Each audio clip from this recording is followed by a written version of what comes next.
గాక.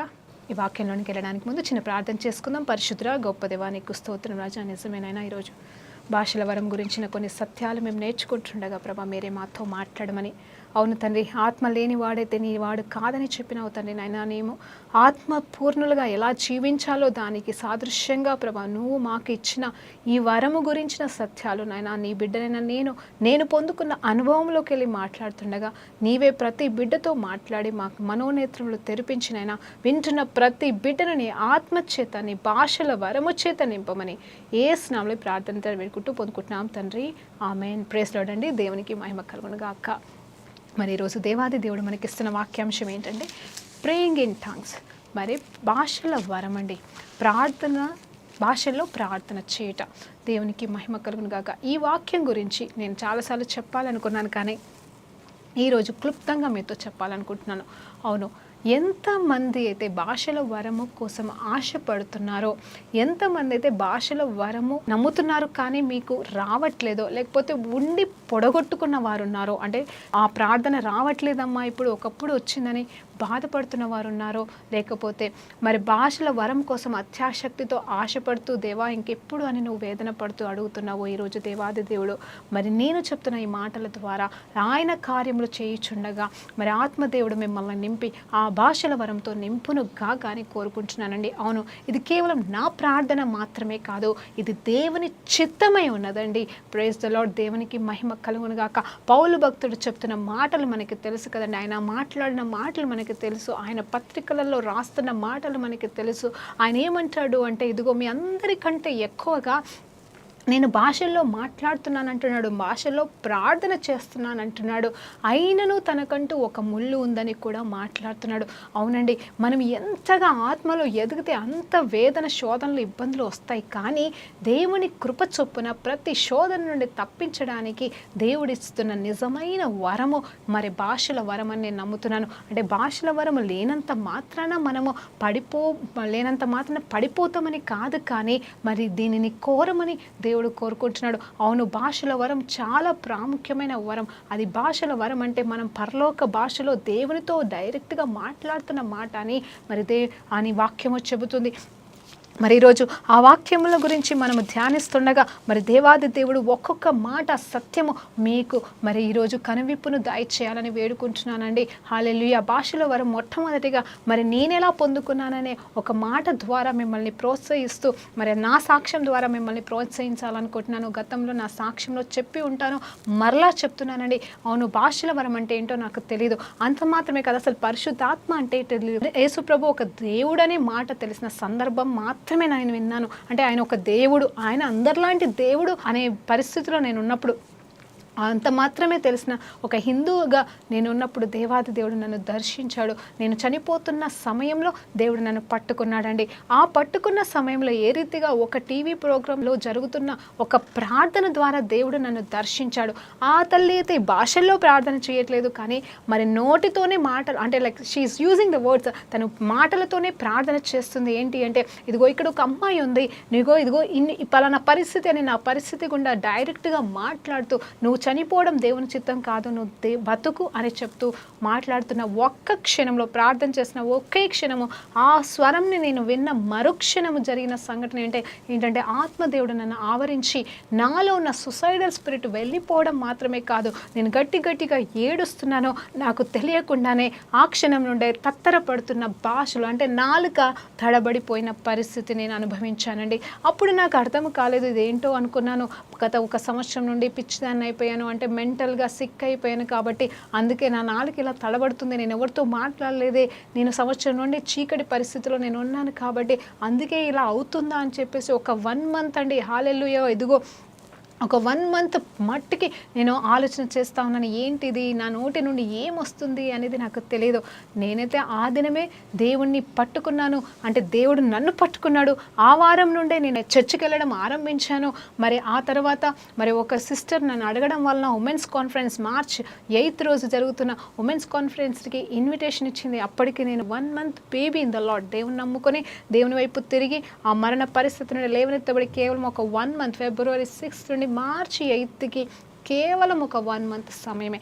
ఈ 1 మంత్ సమయంలో జరిగిన సంఘటన ఏంటంటే ఈ నెలంతట్లో ప్రతిసారి నేను మామూలుగా ఉన్నప్పుడు దేవుని గురించి ధ్యానిస్తున్నప్పుడు బైబిల్ చదువుతున్నప్పుడు ఆ నాలుక తిరుగుతూ ఉండేది. ఏదో తెలియని స్వరం అనేది నా నోటి నుండి వచ్చేది. ఎవరిని అడగలేదు. నేను చెప్తున్నాను కదండి, అది ఎందుకు వస్తుందో కూడా నాకు తెలియదు. అయితే మరి ఆ మార్చ్ 8కి నేను ఆ ఉమెన్స్ కాన్ఫరెన్స్కి వెళ్ళినప్పుడు మరి ఒక 2-3 వేల మంది పైగా ఆ మీటింగ్కి వచ్చారు. కేవలం ఉమెన్స్ మాత్రమే ఉన్నారు. అప్పుడు వాళ్ళు స్టేజ్ నుండి ఒక అనౌన్స్మెంట్ విన్నాను. ఏంటంటే మరి నేనైతే కొత్త చర్చికి అప్పుడు ఒక 2-3 వారాలు అవుతుందంతే నేను చర్చికి వెళ్ళబడ్డబట్టి కాబట్టి ఆమె ఏమనిందంటే ఎవరెవరైతే ప్రార్థన కావాలో, అంతవరకే అర్థమైంది నాకు, ప్రార్థన కావాలో వాళ్ళు ముందుకు రండి అన్నప్పుడు నాకు ప్రార్థన కావాలి కాబట్టి నేను ప్రార్థన చేయించుకోవాలనే ఆశతో ఉన్నాను కాబట్టి నేను ముందుకు వెళ్ళానమ్మా. వెళ్ళిన తర్వాత మరి కొంతమంది వాలంటీర్స్ వచ్చి మరొక 100-200 మంది వచ్చి ఉంటారు ముందుకి. ఆ గుంపులో నేను కూడా వెళ్ళినప్పుడు నా దగ్గరికి ఒక సిస్టర్ వచ్చి మరి తన తెల్లపైన చేపెట్టి ప్రార్థన చేయడం స్టార్ట్ చేసింది. ఆ ప్రార్థన చేయడం ఆరంభించిన క్షణమే నేను కింద పడిపోయానమ్మా. కింద పడిపోయిన తర్వాత నాకు అర్థం కాలేదు. కానీ ఆమెను అడిగాను. ఆమె కొంచెం కన్ఫర్మ్ అంటే లైక్ కొంచెం ఓదార్చినట్టు లేపింది. మరి లేపిన తర్వాత ఏమైందక్క అంటే, ఏం లేదు మా దేవుని శక్తి నేను తాకిన పడిపోయావు అని చెప్పింది. మరి ఎందుకంటే నేను హిందూ కూడా నుండి వచ్చాను. అప్పటివరకు అసలు ఒక్కసారి కూడా నేను చర్చికి అడుగు పెట్టలేదు. అసలు చర్చ్ అంటే ఏంటో కూడా నాకు తెలియదు మా. అందుకే నేను చెప్తున్నాను, అప్పటికి నిజంగా యేసు రక్తం గురించిన సత్యము అవగాహన కూడా నాకు అప్పటికి ఆ నెలలో ఇంకా నాకు కలగలేదు. నేను పాపినన్న విషయం కూడా నాకు అర్థం కాలేదు. కానీ దేవుడు నన్ను బ్రతికించాడు కాబట్టి దేవుని కోసం నేను పరిగెడుతూ దేవుని సన్నిధికి మాత్రం వెళ్తున్నాను. అది మాత్రమే నాకు తెలుసు. ఈ తండ్రి కుమార పరిశుద్ధాత్మ త్రిత్వం గురించి కూడా నాకు తెలియదమ్మా. అయితే ఆ సమయంలో ఆమె దేవుని శక్తి తాకింది కాబట్టి నువ్వు పడిపోయావమ్మా అన్నప్పుడు నేను సరే అని చేసి అలా నేను చుట్టుపక్కల ఉన్న వాళ్ళు నిల్చున్న వాళ్ళని నేను గమనించినప్పుడు వాళ్ళు నోటితో మరి ఆ సౌండ్ అంటే ఆ భాషలతో ప్రార్థన చేస్తున్నారు. అంటే ఆ సౌండ్ వాళ్ళ నోటి నుండి వస్తుంది. నేను ఈరోజు ఎంతమంది అయితే వింటున్నారో దయచేసి అర్థం చేసుకోండి. నేను అప్పుడున్న పరిస్థితిని ఎలా అనుభవించానో నేను మీకు ఎక్స్ప్లెయిన్ చేస్తున్నాను. అప్పుడు వాళ్ళందరినీ చూసి ఏంటక్క వీళ్ళందరూ ఏం చేస్తున్నారని ఆ సిస్టర్ని నేను అడిగినప్పుడు ఆ సిస్టర్ ఒక మాట అంటుంది. ఏమంటుందంటే, అమ్మ నువ్వు దీనికోసమే వచ్చి ఇదేంటి అని అంటున్నావేంటి అని, నేను దీనికోసం రావడం ఏంటి అని నేను అనుకుంటూ సడన్గా వాళ్ళని గమనించినప్పుడు చూస్తే గత నెల రోజుల నుండి నా నోటి నుండి వస్తున్న ఆ స్వరమే, ఆ పలుకులే, ఆ నాలిక తడబడం అనేదే వారి నోటి నుండి రావడము జరిగింది. అప్పుడు వెంటనే అక్కతో అన్న, అక్క ఇది ఏంటి, ఇది నాకు నెల రోజుల నుండి నా నాలుక మీద వస్తుంది, ఇది ఏంటక్క అన్నప్పుడు అప్పుడు తను కూర్చోబెట్టి మరి నాకు ఆ భాషల వరం గురించిన కొన్ని సత్యాలు అర్థం చేసింది. నిజమే, ఎంతవరకు అర్థమైందో నాకు తెలియదు. కానీ దేవాది దేవుడు నన్ను ఈ రోజు వరకు కూడా మరి నింపి నడిపిస్తూ ఆ భాషల వరం అనే కృపావరాన్ని నాకు ఇచ్చి ఉన్నందుకు అందరు బట్టి నిజంగా దేవునికి మహిమ కలుగును కాకండి. అవును, ఏ పాటి దాన్నండి నేను, అయినా దేవుడు నన్ను గణపరిచి ఉన్నాడు. ఈరోజు మరి అడగకుండానే నాకు దేవుడు ఇచ్చాడు. అడగక ముందుగానే దేవుడు ఇచ్చినప్పుడు మీరు అడుగుతున్నారేమో, కొన్ని రోజులు అడుగుతున్నారేమో, లేకపోతే దాని విషయంలో మీకు డౌట్స్ ఉన్నాయేమో. మరి చూడండి, నేను ఒక హిందువుగా ఉన్నానండి. హిందువుగా చనిపోతున్న నన్ను, నాకు అసలు పరిశుద్ధాత్మ అంటే ఏంటో తెలియని నాలో మరి ఆయన రావడం మాత్రమే కాదు, మరి భాషలతో నింపాడు అంటే మరి మిమ్మల్ని ఇంకెంతగా నింపగలడు అనేది ఈరోజు మిమ్మల్ని ప్రోత్సహించడానికి పలుకుతున్న మాటలు. ప్రైజ్ లార్డ్, దేవునికి మహిమ కలుగును గాక. గతంలో కూడా చెప్పాను, సాక్ష్యం మరలా చెప్తున్నాను, ఎందుకంటే ప్రత్యేకంగా ఈరోజు భాషల వరం గురించి మాట్లాడాలనుకుంటున్నాను కాబట్టి.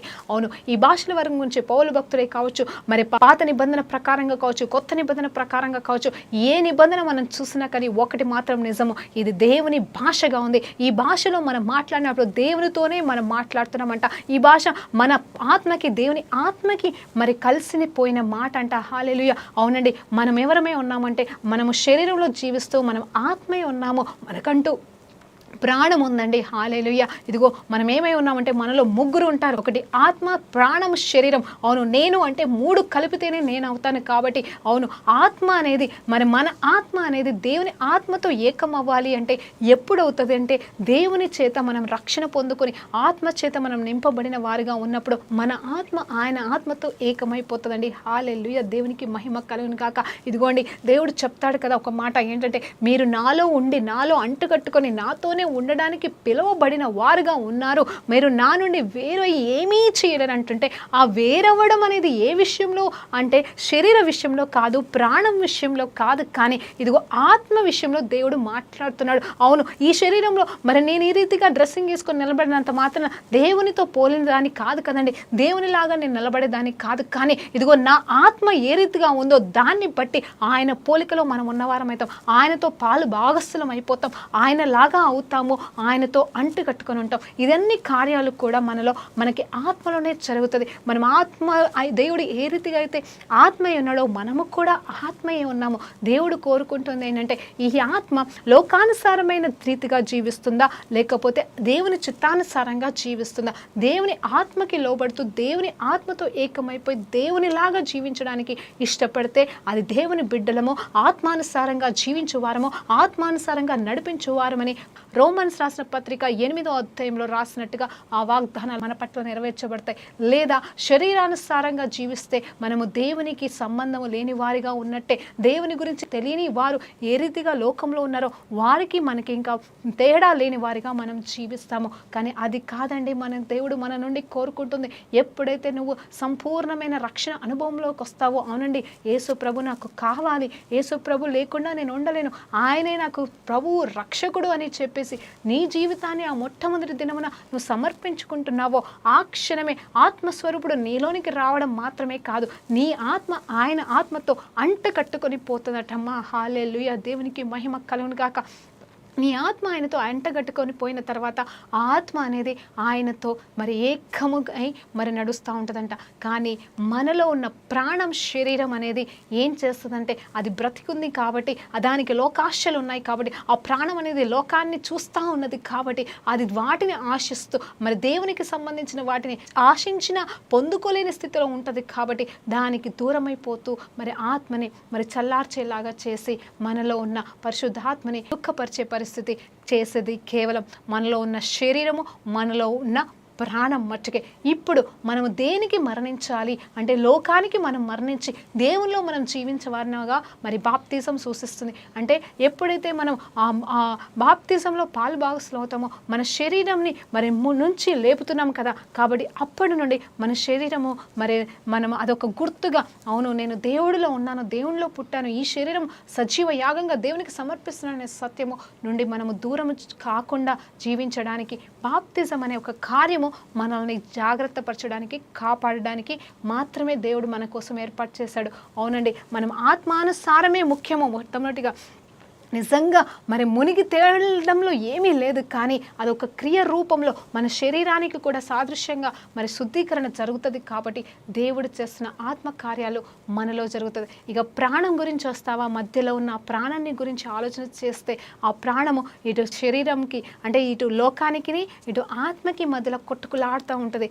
ఈ ప్రాణాన్ని ఏం చేయాలి అంటే మనం ఎప్పుడు కూడా లోకానికి సంబంధించినవి మనకి కనిపించిన వాటిని ద్వేషించుకుంటూ, వాటిని అసహించుకుంటూ, దాన్ని రిజెక్ట్ చేస్తూ మనము ఆత్మ సంబంధమైన వాటికి, దేవునికి ఇష్టమైన వాటికి మనము ఓకే చెప్తూ వాటిని మనము మరి వాటికి మనం మరి లోబడాలని దేవుని నామంలో మీకు చెప్తున్నాను. ఇది క్లుప్తంగా నేను అర్థమయ్యే రీతిగా నేను చెప్పడానికి గల కారణం ఏంటంటే నేను నా ఆత్మ, నా ప్రాణం, నా శరీరం ఆ మూడు కూడా తండ్రి, కుమార, పరిశుద్ధాత్మ దేవుడు ఏ రీతిగా ఏకమై మరి దేవునిలో మరి ఆయన మనలో జీవిస్తున్నాడో, మనల్ని నడిపిస్తున్నాడో, ఆయన ముగ్గురు ఒక్కటే అని ఏ రీతిగా మనకి తెలుసో ఆ రీతిగానే నా ప్రాణం, నా శరీరం, నా ఆత్మ ఒక్కటైనప్పుడే మనం ఆత్మానుసారంగా సజీవ యాగంగా సమర్పించుకున్న వారిగా అవుతాము. దీనికోసము మరి ఎవరు సహాయం చేస్తారంటే నాలో ఉన్న ఆత్మ మాత్రమే సహాయం చేస్తుంది. నాలో ఉన్న ఆత్మ దేవునితో అంటుకట్టుకొని ఉంది కదండి, ఆ ఆత్మ మన ఆత్మకి సహాయం చేస్తుండగా మన ఆత్మ ప్రేరేపణతో మన శరీరాన్ని, మన ప్రాణాన్ని మనం లోబర్చుకున్నప్పుడు మనము ఆయన పోలికలో మార్చబడి వారమవుతాం. శరీరానుసారంగా కాదండి, ప్రాణానుసారంగా కాదు, కానీ ఆత్మానుసారంగా కంప్లీట్గా ఆయనలాగా మారిపోతాము, ఆయనలాగా కార్యాలు చేస్తాము, ఆయనలాగా ప్రవచిస్తాము, ఆయనలాగా మాట్లాడతాము, ఆయనలాగా ప్రేమిస్తాము, క్షమిస్తాము.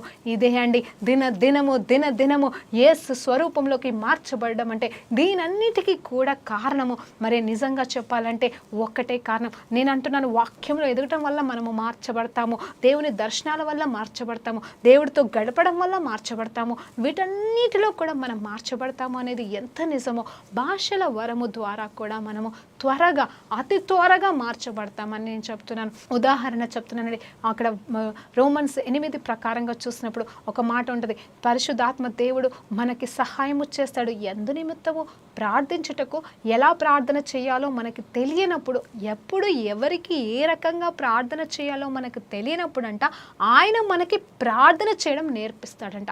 నేర్పించడం మాత్రమే కాదమ్మా, ఆయన మన ద్వారా ప్రార్థిస్తాడు కూడా అనేది కూడా నువ్వు గ్రహించాలా. ఆయన నేర్పించడానికి మాత్రమే రాలేదు, ఆయన మనలో ఉండి ప్రార్థన కూడా చేస్తాడు. నేను కొన్నిసార్లు కొంతమంది మాటల్లో వినేదాన్ని, నేను ఇక్కడ ఉన్నాను కానీ మరి నేను ఆ రోజు పలానా చోటుకి వెళ్ళినట్టుగా నాకు దర్శనం వచ్చింది అని చెప్పేసి అన్నప్పుడు నేను అనుకునేదాన్ని, ఇదేంటి అలా వెళ్ళినట్టు దర్శనం రావడం అంటే అది ఒక కలనే కదా అనుకునేదాన్ని స్టార్టింగ్లో దేవుళ్ళలో కొత్తగా వచ్చినప్పుడు.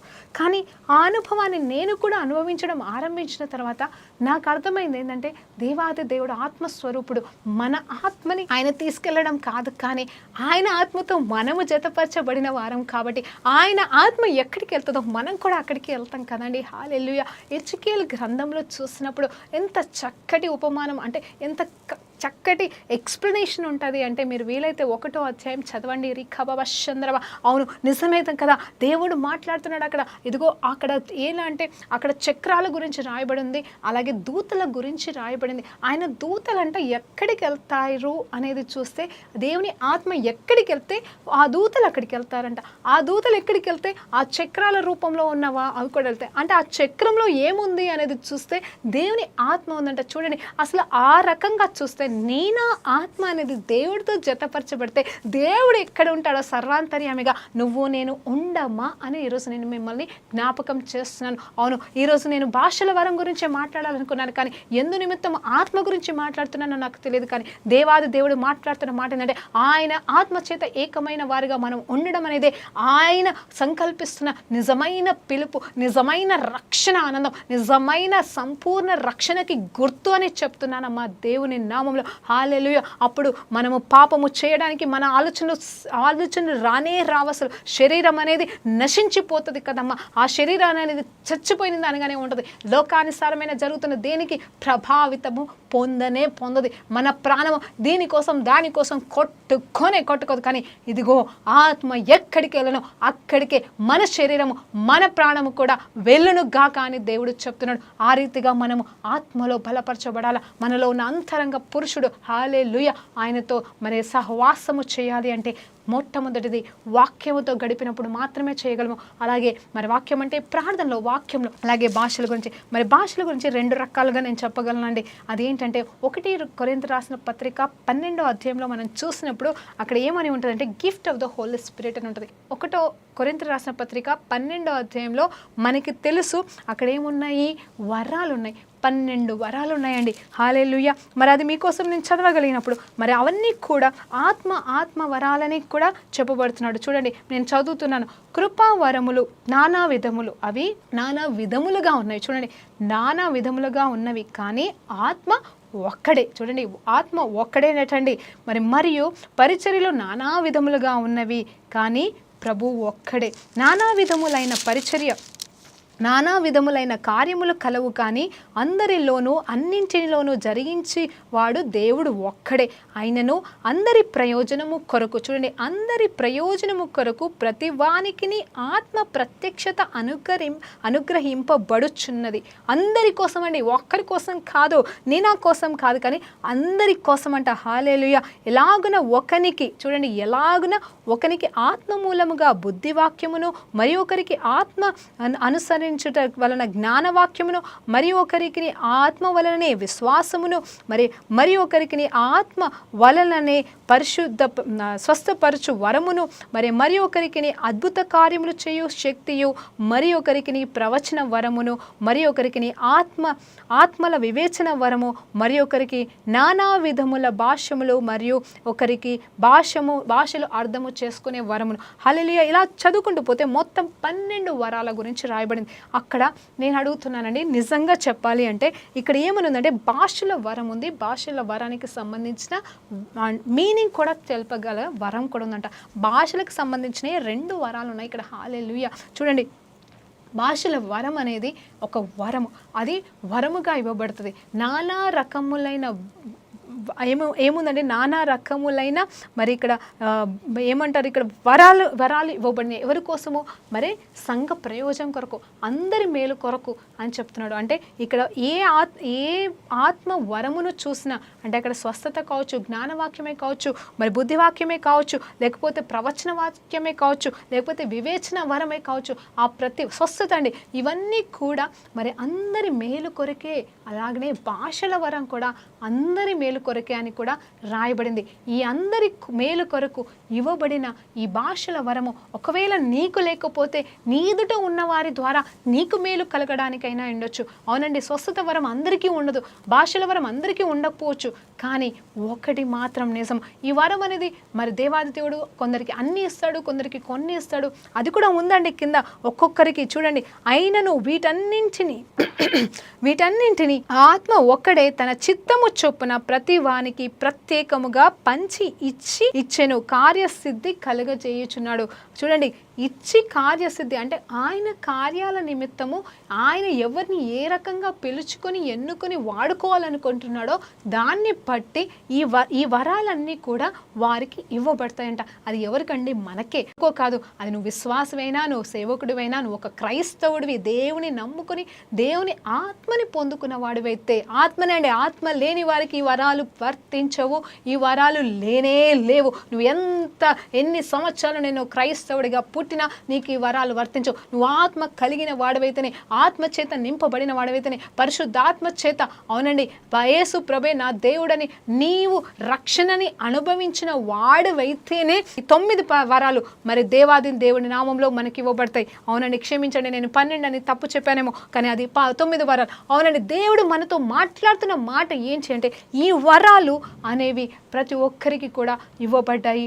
అది కూడా దేవుడు మనుషుల మేలు కొరకే అని చెప్పేసి చెప్తున్నాడు. అన్యులు వచ్చి నీలో నాలో ఉన్న వరాలను బట్టి అన్యులు కూడా దీవించబడుతున్నారని అదే వాక్యం చెప్తుంది. కానీ అలాగే భాషల వరమును ఇలా ఒక వరముగా కూడా ఉంది ఇతరుల మేలు కొరకు. Praise the Lord. అందుకే చెప్తున్నాను ఈరోజు, ఎందుకంటే నువ్వు భాషల వరాన్ని నెగిటివ్గా చూస్తున్నావేమో నాకు తెలియదు, లేకపోతే మీ సంఘంలో అసలు భాషలు ఒప్పుకోరు, ఇప్పుడు భాషలు లేవంటున్నారంటే అయితే నువ్వు స్వస్థత వరం చేయకూడదు, నువ్వు అసలు బుద్ధి జ్ఞాన వివేచన వరాలు ఇవన్నీ కూడా పాటించకు, అప్పుడు భాషల వరాన్ని కూడా నువ్వు పాటించనక్కర్లేదు.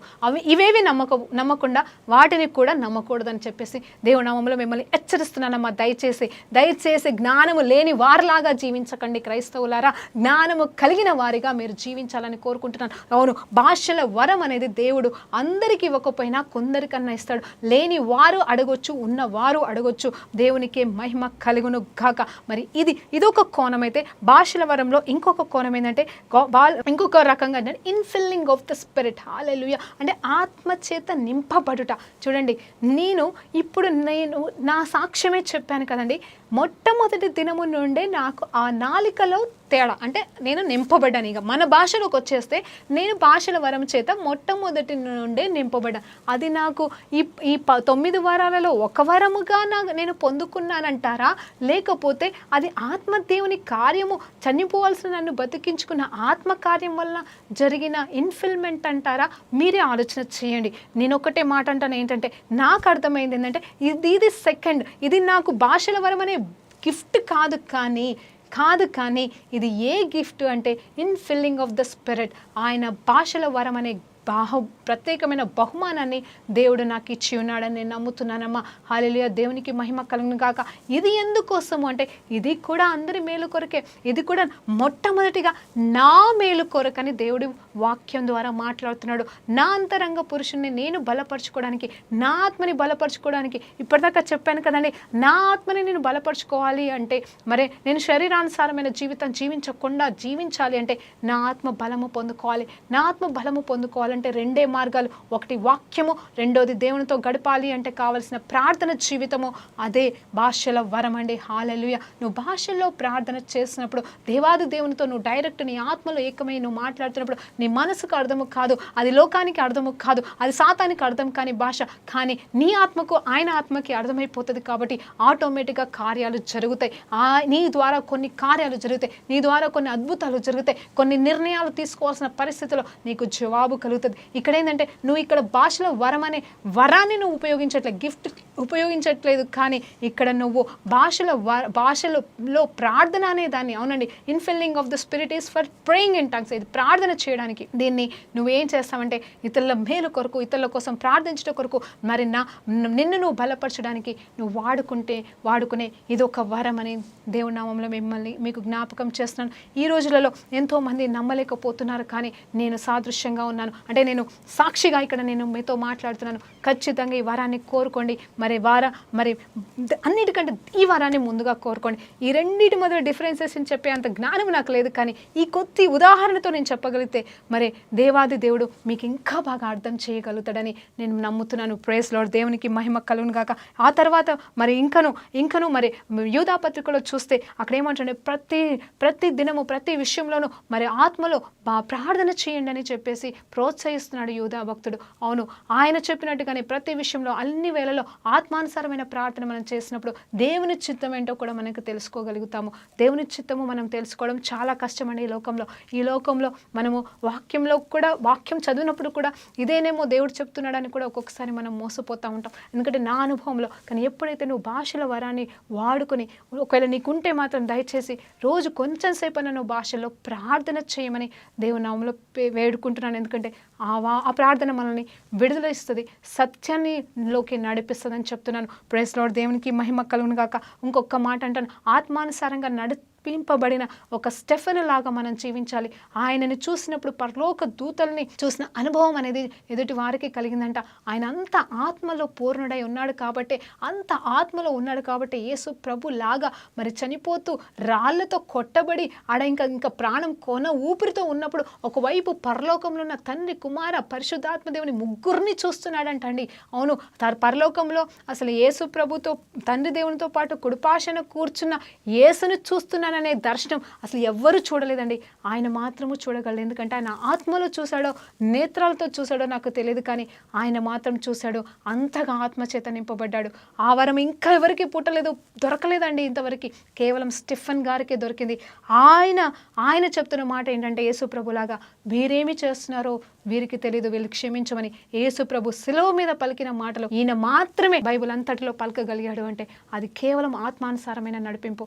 ఈరోజు మనము ఒకరిని క్షమించాలనుకున్నా, మనం జవాబులు పొందుకోవాలనుకున్నా, మనం దేవునిలాగా జీవించాలా, ఆత్మానుసారమైన జీవితం జీవించాలంటే భాషల వరాన్ని కోరుకోండి. భాషల వరం ఉన్నవారు భాషల వరంలో ప్రార్థించుటకు మరి ప్రిఫరెన్స్ని ఇవ్వమని యేసు నామములో అడుగుతూ ప్రార్థనతో ముగించుకుందాం. పరిశుద్ధుడా గొప్ప దేవానికి స్తోత్రమైనా ఈరోజు ప్రభానైనా ఈ భాషల వరం గురించిన కొన్ని సత్యాలు మేము నేర్చుకుని ఉంటుండగానైనా ఈ సత్యము ప్రతి బిడ్డని స్వతంత్రులుగా చేయను గాకనైనా. అవును తండ్రి, ఎంతమంది అయితే ప్రభా ఇంకను వాటి విషయంలో, ఈ ప్రార్థన విషయంలో డౌట్ఫుల్గా ఉన్నారో వారి కళ్ళు తెరిపించి మీరే మాట్లాడి మీరే వారిని ప్రభా నింపబడాలని ఆశ కలుగుతున్న ప్రతి బిడ్డని ఇప్పుడే నీ భాషల వరంతో నింపమని వేడుకుంటున్నాను తండ్రి. నీకు స్తోత్రం రాజా. అది ఇతరులకు దీవెనకరంగా మార్చబడును గాక. యేసు నామములో ప్రార్థనతో అడిగి వేడుకుంటూ పొందుకుంటున్నాం తండ్రి. ఆమేన్. ప్రైజ్ లార్డ్ అండి. దేవునికి మహిమ కలుగును గాక.